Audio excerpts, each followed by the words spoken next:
Friends, स्वागत है आपका मेरे चैनल यूपी एजुकेशन में। आज हम पढ़ेंगे कक्षा 6 की हिंदी का पाठ 17, जिसका नाम है बादल चले गए वे।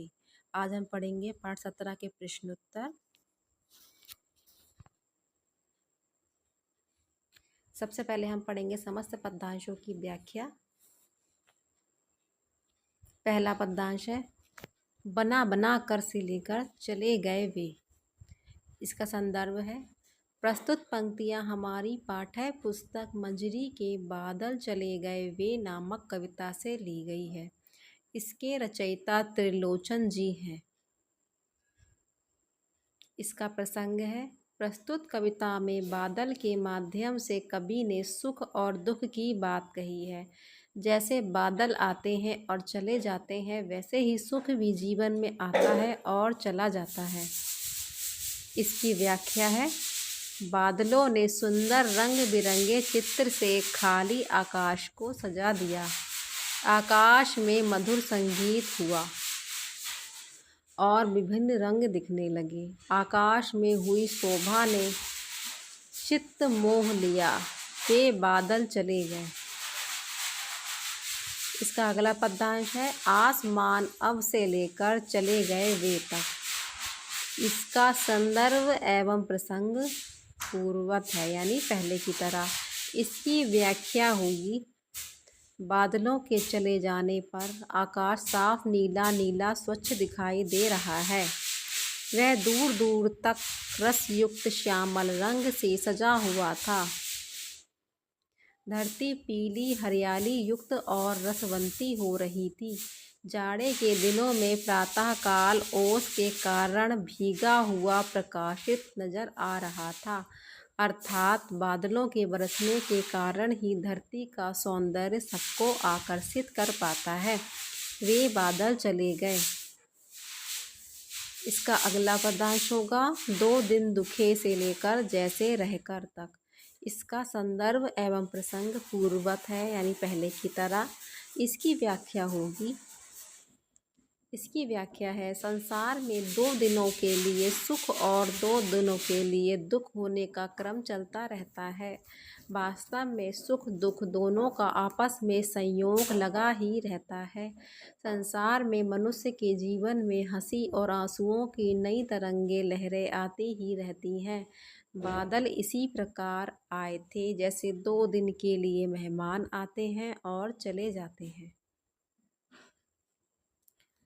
अगला है, कुछ करने को से का वाला है, बादल से संबंधित अन्य गीत कविताओं का संकलन कीजिए।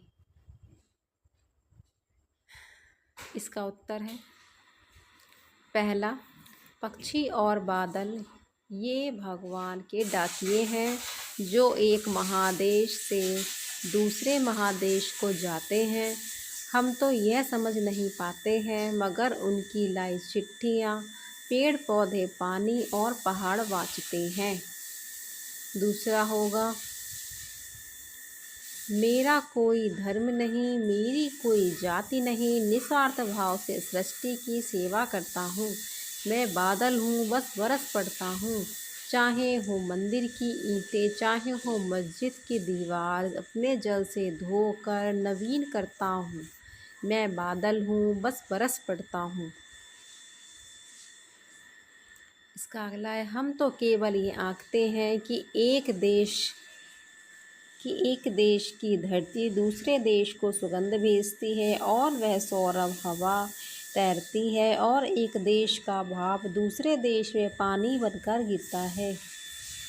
चाहे हो निर्धन की क्यारी, चाहे हो राजा की फुलवारी, बूंदों के मोती गिराकर हरा करता हूँ। मैं बादल हूँ, बस बरस पड़ता हूँ। चाहे हो भारत की भूमि, चाहे हो पाक की जमी, सबकी प्यास बुझाने का प्रयास करता हूँ। मैं बादल हूँ, बस बरस पड़ता हूँ। इसका अगला प्रश्न है, बादल कैसे बनते हैं, पता लगाकर लिखिए।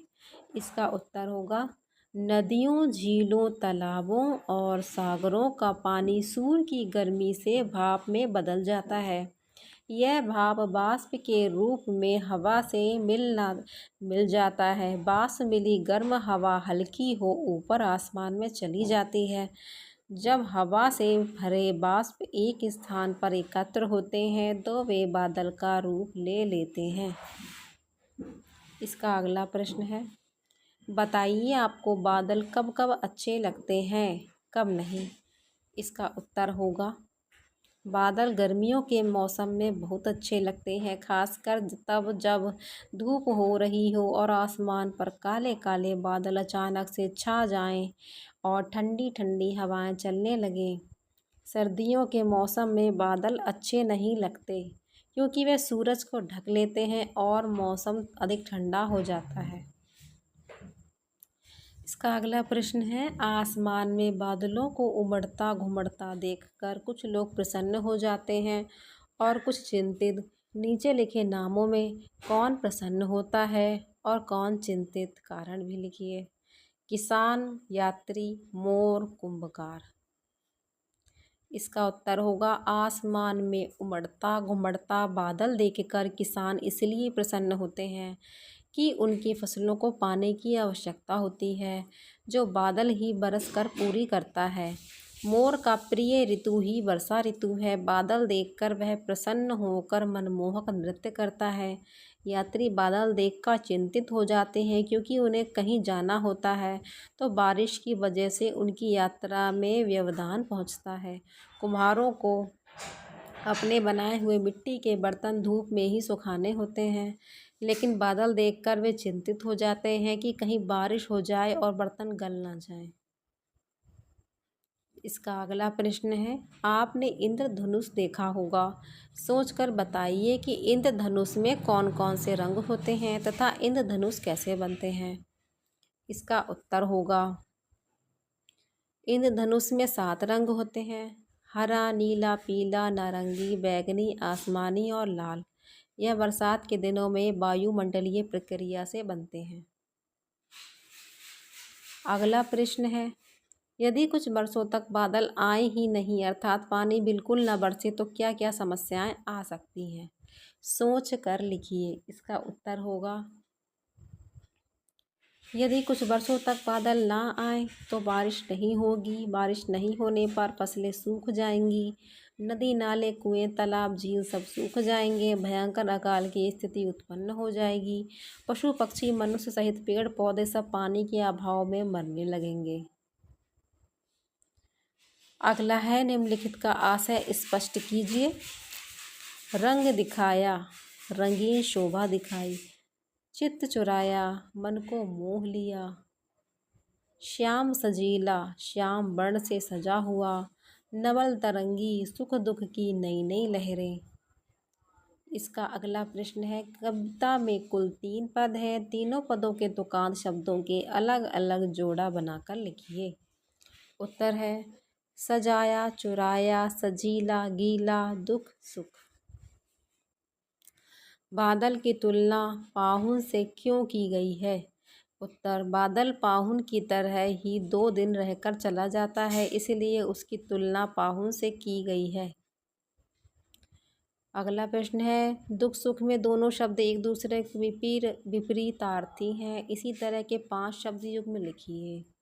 इसका उत्तर होगा, आयात का निर्यात, उन्नति का अवनति, एक का अनेक, मान का अपमान, आस्तिक का नास्तिक।